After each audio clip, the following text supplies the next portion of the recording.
E aí, motoristada desse meu Brasil varonil, tudo bem com vocês? Rix na área. Bom dia, boa tarde, boa noite, boa madrugada, dependendo do horário que você está vendo o vídeo. Saiba que é um prazer enorme ter você por aqui. Eu recebi essa mensagem de um inscrito e achei bastante oportuna sobre os carros autônomos que a Uber vai colocar e mediante esta frase infeliz do senhor Dara Khosrowshahi, que é o CEO mundial da Uber, que na realidade a frase não tem nada de infeliz. E eu vou pedir para você agora que pare o que você está fazendo. Está parado aí esperando uma nova corrida? Já vai lá, parar novas solicitações, fecha o vidro do carro, se puder, tiver calor, liga o ar-condicionado aí, porque a gente vai dar uma viajadinha agora de leves, tá bom? Essa frase, pessoal, ela nada mais é do que demonstração de poder. Porque o que acontece? A Uber precisa que você, motorista, esteja o tempo inteiro deprimido, com medo, desconfiado. Por quê? Porque quem é o cara aqui dentro do transporte por aplicativos? Sabe quem é o cara? É o carro. É, o carro aqui, ó. Carro, esse danadão aqui. É ele quem faz o transporte de pessoas. Nenhum motorista chega na casa da pessoa, lá o fulano é você, a fulana tá tudo bem, monta nas minhas costas aí que eu vou te levar. Não é. Faz isso com o carro. E de quem é o carro? Diz pra mim aí de quem é o carro. É nosso, é do motorista. Então isso nos confere uma importância importantíssima, nos reveste de uma importância maravilhosamente grande. E o que acontece? A Uber e as demais operadoras não querem que você tenha consciência disso. Então, o tempo inteiro ela está te assodando com ferramentas psicológicas, com termos de uso draconiano, com passageiro empoderado, para quê? Para que você se sinta sempre ameaçado, sempre com medo e não se levante contra ela. Por quê? Porque se você perceber o teu valor, moleque, a chave vira e o jogo muda. E muda radicalmente. Então, essa conversinha que o CEO da Uber soltou numa entrevista lá nos Estados Unidos, que em 10 a 15 anos os motoristas não serão mais necessários, pode até ser, eu não garanto, tá? Pelos motivos que eu vou elencar agora, porque adorei a pergunta que esse inscrito fez, porque vai fazer mostrar para vocês um bocado de nuances que envolve o entorno de um carro, seja ele elétrico, seja ele de combustão, que muita gente não coloca no papel, tá? Então nós vamos falar isso agora com a parte técnica. Vamos esquecer a frase de efeito, vamos esquecer a ameaça que ela contém, vamos esquecer a irrelevância que ela transfere para você, motorista, te transformando num bosta, para a gente conseguir entender. Vamos colocar o primeiro ponto. Ter um carro não é só ter o carro, não é você comprar o carro. Eu vi muita gente que a madrinha, a mãe, colocava um dinheiro numa poupança a vida inteira, que a criança estava lá. Quando ela fez 19 anos, o que fez? Foi lá e comprou um carro. Só que a família era uma família de baixo poder aquisitivo. A poupança que estava lá permitiu comprar o carro. E a pessoa que estava com o carro, de posse do carro, que comprou o carro, ganhava um salário mínimo ou um pouquinho mais. Resultado, no primeiro problema que o carro deu, ela não teve dinheiro para consertar. Nossa, na época, eu te digo isso porque eu escutei essa conversa. Eu era o gerente de oficina e eu escutei. Nossa, seu Ricardo, poxa, mas o senhor está me falando que a bomba de gasolina custa R$800, mas o meu salário é 540, que era o salário mínimo da época. Acho que era um pouco melhor. Era 450 e ela ganhava 540. Falei, infelizmente, é o preço da peça do carro que você comprou. Eu não posso fazer nada. Hoje não. Hoje, mesmo uma bomba dessa deve estar em uns R$400 numa soma, ou seja, daquela época ela poderia estar mais de 1.000 hoje, bem mais de 1.000, mas ela hoje caiu com, né, a economia de escala, com a melhora dos produtos, a economia, melhorou o preço da bomba, mas ainda está caro. E aí o que aconteceu? Ela, um tempo depois, colocou o carro à venda. Com muito sacrifício conseguiu consertar a bomba, porque quem ia ver o carro achava que tinha mais problema do que apenas a bomba de combustível, então ela teve que arrumar o dinheiro emprestado, trocou a bomba, o carro voltou a funcionar para ela conseguir vender. Então, isso é que eu quero passar para vocês, que ter um carro não é só ter o carro, tem todo o entorno dele. Tem o IPVA, tem o licenciamento anual, tem um seguro de casco, que é o seguro que a gente chama de seguro total, Tem mais algumas despesas como manutenção, como mecânico, como eletricista, como funileiro, como troca de lâmpada, blá, blá, blá. Tem uma porção de coisa, troca de pneu, vela, essas coisas de tudo. Então tudo isso compõe o universo, o entorno, que faz com que você tenha não apenas uma prestação de R$ 1.800 para pagar do teu carro, mas várias e várias outras coisas que podem levar você para um patamar de quase 3 mil no mês. E muitas vezes a pessoa não dá conta. Então é isso que eu quero passar para vocês. Então, esta empresa magnífica, essa nossa parceira, está nos ameaçando com essa história de que daqui a 10, 15 anos os motoristas não serão mais necessários. Não todos. Eu vou dizer para vocês que, na minha visão, eu que sou um gerente de controle de frota aposentado, que eu sei o quanto custa ter qualquer veículo, de uma motinho, ciclomotor, até um caminhão de 9 eixos, eu sei calcular o custo. E eu já calculei. Quem assistir esse vídeo aqui, é o segundo vídeo do canal, eu falo direitinho quanto custaria, no caso hoje, de veículos a combustão. Esbarra nos 40 bi, com letra B de barriga, bilhões de reais. 40 bi de reais no primeiro mês para implantar a frota e depois mais 4 bilhões nos meses seguintes. Então, vamos voltar agora para a ameaça que o seu Dara Khosrowshahi fez aí, dizendo que em 10 a 15 anos não vai precisar mais de motorista de carne e osso, motorista humano. O carro elétrico, que os carros autônomos hoje todos são elétricos, né? Então, o que acontece? Vai precisar de gente para carregar esses carros, vai precisar de gente para fazer a manutenção desses carros, vai precisar de gente para trocar pastilha de freio, vai precisar de gente para trocar o óleo, porque o diferencial dele tem óleo, vai precisar de gente que de vez em quando vai ter que fazer a manutenção no sistema de arrefecimento, porque sim, o carro elétrico esquenta muito, principalmente aquele transformador de fase que transforma a corrente contínua da bateria em trifásica. Ele esquenta uma barbaridade e tem um sistema de radiador que nem tem o nosso carro ventoinha lá na frente, que liga quando a água aquece muito, tudo igualzinho, tá? Com bomba d'água, só que é bomba d'água elétrica, né? Então, tem tudo funcionando igualzinho do nosso carro para o sistema de arrefecimento aqui do nosso radiador.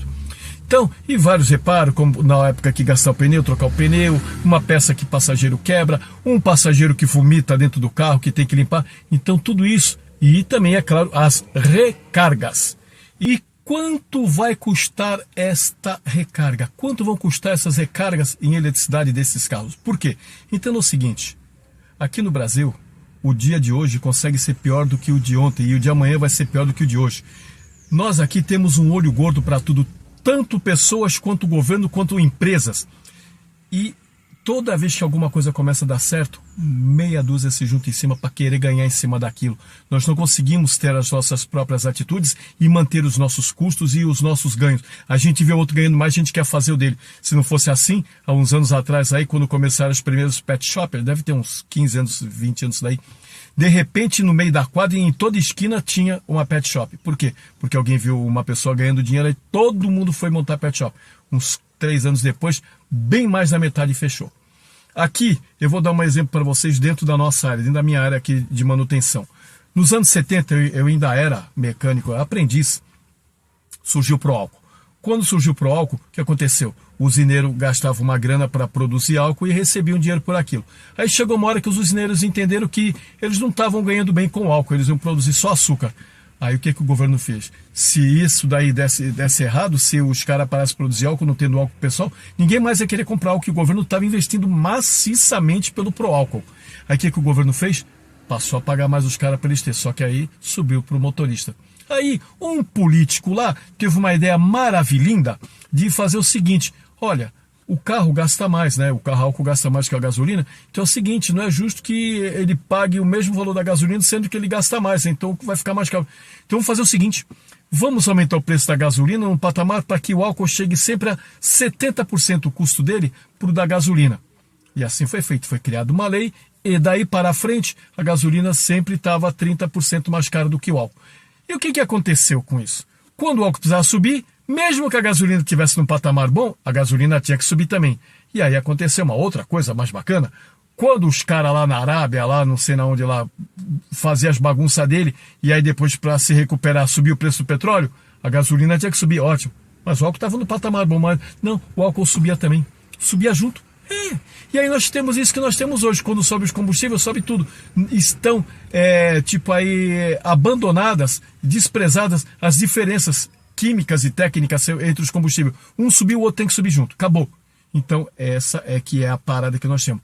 Outra coisa, GNV. Quando começou essa história de GNV, não, porque o GNV é ótimo, porque ele é mais econômico, ele custa só 18% do preço da gasolina, vai ficar muito barato. Aí todo mundo que tinha carro que usava muito, taxista, tá, pegou e partiu para o GNV. Era um investimento na época, acho que de cerca de 3 mil kits mais simplinho e 5 mil e poucos kits mais sofisticados. Resultado? Até as seguradoras, seguradora, Porto, Bradesco, Itaú e Diamacota, pegaram carona nisso daí. Por quê? Elas entenderam que se a pessoa estava colocando GNV porque o carro tinha que rodar mais e ela queria gastar menos, então o carro estava mais tempo rodando, o carro estava mais tempo exposto a risco, então elas tinham que cobrar mais. Só que, detalhe, esses carros já rodavam antes no combustível líquido, gasolina e álcool, essa mesma quilometragem. Mas elas entenderam que, como você colocou GNV, você tinha dinheiro para bancar o kit, então você estava rodando mais ainda até do que você rodava antes e estava mais tempo exposto e ela podia cobrar o risco, porque aumentava o risco de você sofrer um acidente, de você ser assaltado, então ela tinha que cobrar mais disso daí. Ou seja, no Brasil, o dia de hoje consegue ser sempre pior do que o anterior, porque nós temos um olho gordo enorme, a gente não pode ver ninguém dando certo, que a gente já quer lá e passar a rapa no cara, ou então quer dividir o bolo dele. A gente não vê que ele foi o talento dele, que foi a coisa dele que resolveu aquilo. A gente entende que ele tem, é obrigatório haver uma divisão de renda. E foi isso. Aí agora vamos voltar à nossa energia elétrica. A hora que começar a aumentar o consumo, hoje, inclusive, com tudo informatizado, inclusive a nível de governos, o que acontece? A operadora de energia elétrica, a CPFL, Light, qualquer um delas, vê que o consumo da tua casa aumentou. Você comprou um carro elétrico. Pô, mas esse cara aqui, ele gastava sempre 180, 160, 200 quilowatts. Pô, agora ele está gastando 600. Pega o CPF dele e cruza com a posse de veículo. Na hora que cruza, vai lá o teu CPF, o que está lá no teu CPF? Um carro elétrico. Pronto, acabou, cara. Aí na hora que isso começar a crescer muito, o que ela vai fazer? Ela vai aumentar a tarifa muito, embora aquela tarifa esteja dando para ela manter, porque quando você aumenta o consumo, você também aumenta o que você paga para ela, e que no que você aumenta no que paga para ela, está conseguindo estar dentro daquilo que é produzido lá na hidrelétrica, que é produzido lá na usina de Angra, que é produzido na usina termoelétrica. O sistema está conseguindo suportar. Só que o que ela vai fazer? Ela vai aumentar, cara. E quem é que impede isso aqui? Ninguém. O governo? O governo não está nem aí. Por quê? Porque quando ele aumenta para você, ele vai entrar mais imposto para ele, está dando risada. Ele, mais dinheiro nos meus cofres. E então, meu camarada, eu quero saber de você. Você mesmo que está doidinho por um carro elétrico, como é que vai ficar no futuro aí? Até o teu banho vai ser prejudicado, Até o teu banho, mano. Você que gosta de tomar aquele banho maravilhoso, uns 10, 15 minutos debaixo do chuveiro, você vai ser o seguinte, você abre o chuveiro, esquentou a água, você entra debaixo dele, se molha bem, molha o cabelo todo, fecha o chuveiro, se ensaboa todinho, tá? Passa a bucha, faz tudo direitinho, que tem que fazer. Depois você abre de novo o registro, cai a água, você se enxagou todinho, fecha de novo. Você não vai gastar 2 minutos no banho. Por quê? Porque senão esse banho vai ficar muito caro. Já imaginou, digamos, você fazer um banho aí de R$8? R$8 todo dia, só de banho vai dar 240 no mês. E tudo isso custa dinheiro. Por quê? Porque ela, a primeira coisa, vai ter que ter galpões, sim. Porque, segundo esse meu estudo que eu fiz aí, que você viu aí, ou você vai ver o vídeo mais tarde, se ela comprar 350 mil carros, claro que não vai ser, digamos, tudo concentrado em São Paulo e Rio de Janeiro, vai ter São Paulo, Rio de Janeiro, Curitiba, vai ter um bocado de cidade aqui, que de repente ela vai ver que compensa colocar os carros dela lá, e vai colocar, e vão ter que ter postos para lidar com esses carros, tá? E o que acontece? Quantos metros quadrados vai ter? No mínimo, uns 1.000 metros quadrados, tá?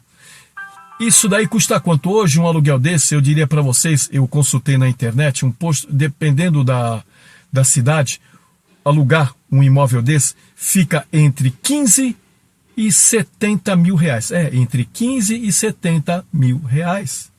Vão vendo aí. Depois, estes postos não vão ficar apenas no aluguel. Vão ser colocadas pessoas lá dentro, vão ser colocados utensílios lá dentro, vão ser dadas as condições para essas pessoas operarem esses equipamentos. Vai ter que ter uma licença da prefeitura, vai ter de ter o alvará do corpo de bombeiro, vai ter de ter energia elétrica para trocar tudo isso, tocar os computadores, para tocar os elevadores, para levar os carros para fazer o serviço, vai ter que ter internet para se comunicar, inclusive talvez até com os servidores, todas as manutenções já vão direto para o servidor da Uber lá na Califórnia, em São Francisco. Vai ter que ter no mínimo um supervisor, ou um encarregado, ou um gerente de posto, vai ter que ter uma ou duas meninas para o escritório para coordenar todas as anotações, tudo que for anotado nos carros, vai ter que ter no mínimo 2 caras para fazer troca de pastilha, fazer troca de fluido de freio, fluido de diferencial, trocar um pneu, consertar um pneu. Por quê? Porque um carro pode dar todo esse elenco de problemas. E quanto custa esses funcionários? Quanto custa esse posto, como eu já falei aqui agora? Quanto custa IPTU? Tudo isso é dinheiro. Então não é só colocar o carro. Eu, dentro da minha profissionalidade, dentro do meu tino, diria para vocês que a Uber vai substituir motoristas? Com certeza vai. A tecnologia não deixa a menor dúvidas. Porém, não todos, como o seu Dara Khosrowshahi faz vocês acreditarem. Eu diria para vocês que em cerca de 40%, no máximo 50% da força humana vai ser usada. Por quê? Vamos combinar. O Brasil é uma terra de gente sem noção, de gente abilolada.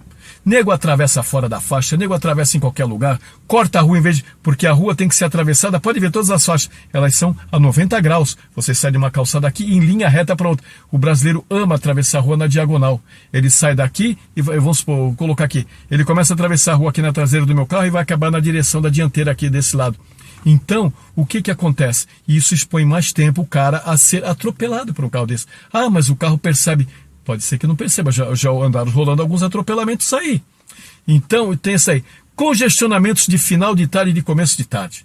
É terrível. Será que esses carros vão dar conta? Outra coisa, motoqueiro para lá e para cá, aqui na minha cidade, motoqueiro adora empinar a moto. Aí o que vai acontecer? Vem que nem hoje mesmo de manhã. Eu estava vindo numa rua, o motoqueiro me entra da outra rua empinando. Eu tive que cutucar o freio.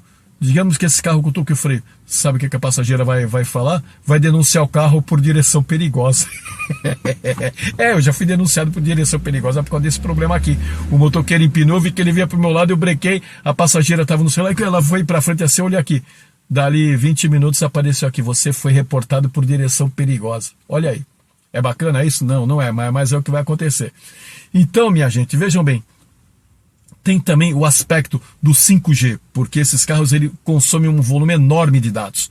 Então, se, vamos supor, você pega uma viagem de Piedade para ir para Santa Rita do Passa Quatro, se na estrada não tiver rede 5G substancial, eu acredito que lá já vamos estar até no 7G. Mas digamos então, vamos lá, na época lá vai estar o 7G. Se não tiver uma rede 7G na estrada, ou na cidade onde você chegar não tiver, esse carro vai ficar lento. Porque ele vai ficar baixando muito dado, então vamos supor, a velocidade de trânsito na estrada é 90 por hora. Ele vai rodar 60, para quê? Para dar tempo de baixar dados suficiente para ele entender cada metro da estrada para poder agir direito. Vocês entenderam como é que é a coisa? Então vão ter muitos senões aí. Outra coisa, áreas de risco. Vamos colocar a palavra certa aqui, favela. Entrar dentro de favela com viela estreita, será que esses carros vão dar conta? Outra coisa, esses carros que ela está colocando aqui, a maioria deles são carros volumosos, é Volvo XC60, é outros carros idênticos, SUVs grandes. Será que ele entra naquelas ruas de favela que o meu carro já entra lá, eu olhando para tudo que é lado, muitas vezes ainda recolho os 2 espelhos, os 2 retrovisores externos para poder andar? Será que esses carros vão andar nesse lugar? Outra coisa, o risco que esses carros de entrarem lá e os caras depredarem ele. Quebra de coisas aqui. Então, eu não consigo crer que a Uber vai substituir 100% dos motoristas humanos. Não vai. Ela vai substituir? Com certeza que vai. Porém, não todos. Não todos. Daqui a 10, 15 anos, não sei nem se eu estou por aqui. Mas eu quero falar para vocês. Não aceitem esta ameaça. Essa imposição de medo. Essa anulação da personalidade de vocês. Essa... coisa assim de tornar vocês pequenos, porque nós não somos pequenos, porque como eu já disse, o importante aqui é isso, é o carro. Isso é o importante aqui.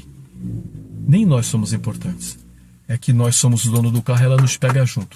Tá? Porque você vê, na hora que tiver o carro autônomo, só ele vai resolver o assunto. Então, ela precisa de você para entrar em favela, para horário de rush, para lugar perigoso, para ir para outro município. Ela não vai, eu duvido ver a Uber pegando, que nem eu estou em Sorocaba, ela pegando um carro autônomo, pegando uma pessoa aqui para ir levar em Alphaville. Eu não consigo ver um carro autônomo fazendo isso. Porque, principalmente quando você está chegando ali perto de São Paulo, o bagulho fica louco, meu. O trânsito ali fica nervoso, velho. E eu não vejo esses carros dando conta. Então, eu quero falar para vocês. Vão ser substituídos motoristas? Com certeza que serão. A maioria de vocês pode daqui a 15 anos, 10, 15 anos nem estar mais aí nesse trabalho. Mas o que acontece? Ela está batendo no psicológico de vocês. Isso é, abro aspas, uma ferramenta psicológica de quê? De poder. Aí você fala, tá, mas poder para mim, apresentar poder para mim por quê? Porque o poder é uma coisa importante, ela faz você ficar manso, calmo e cordato. Como você exerce o poder? Muita gente vai dizer que o poder é você ter 5 milhões na conta corrente para uso imediato e mais uns 50, 55 milhões no investimento. Outros vão dizer que é você ter aí 200, 300 imóveis alugados e mais casa na praia, tudo bem. E outros vão dizer que a nível de paz é você ter 2.000 bombas atômicas. Nada disso. A descrição filosófica do poder, ela é simplesmente o quanto as pessoas estão dispostas a te obedecer. E dispostas a te obedecer como? Sem reclamar, sem tergiversar, sem dar contrapartida, sem retrucar. Digamos, você está aí, você trabalha numa escritório, você está lá fazendo um relatório, né? Aí você assim, ainda aqui de cabeça baixada, você vê uma pessoa passando em direção à copa. Aí você fala para a pessoa, poxa, fulano ou fulana, quando você voltar, traz um copo de água para mim, por favor, que eu estou meio atarefado aqui. Eu te pergunto, essa pessoa tem obrigação de trazer copo de água para você? Claro que não, claro que não. Você diria que tem, mas não tem. Por que ela vai trazer esse copo de você? Primeiro, por simpatia. Você é uma pessoa bacana, show de bola, ela tem uma simpatia por você, você é alegre, de bem com a vida, você transmite alegria quando você está, ela vai trazer essa água para ti. Segunda coisa, hierarquia. Você é o chefe dela, você pediu, ela sabe que isso não precisa estar intrinsecamente dentro das relações chefe e subordinado dentro da empresa, mas ela vai trazer para você porque você é o chefe dela. Tá? Terceira coisa, por competência, você é um cara que é danado, você é bom naquilo que você faz. Ela tem problema, essa pessoa tem problema e fala com você, você chega lá e fala para ela, olha, se passa isso aqui, ó, mexe aqui, mexe ali e em 3 segundos está tudo resolvido que você mexendo no elevador, ou seja, você é o cara. Ela vai trazer para você porque ela é muito agradecida com você. E a quarta e a última é medo. O medo, ele é a melhor e também a pior ferramenta de controle de pessoas que existe.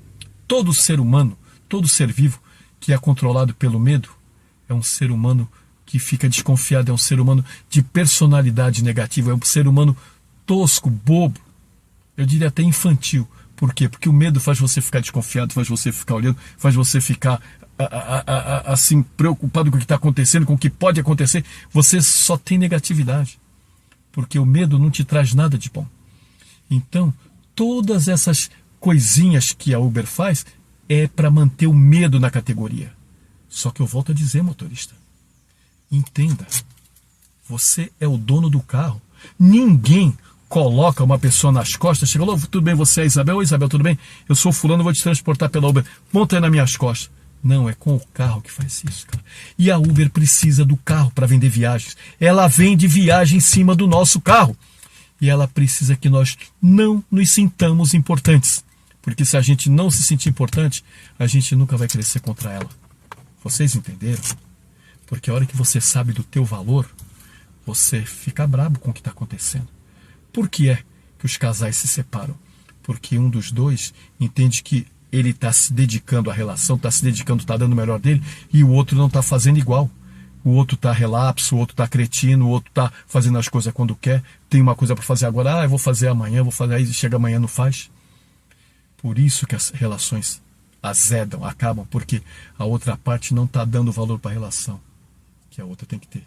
E a hora que você, motorista, entender que a outra parte está só te usando, te humilhando, isso aqui não entra mais ali, não gira, o motor não parte, você não vai fazer viagem. E é aí que a coisa vai pegar, porque aí é que nós vamos nos fazer valorizar.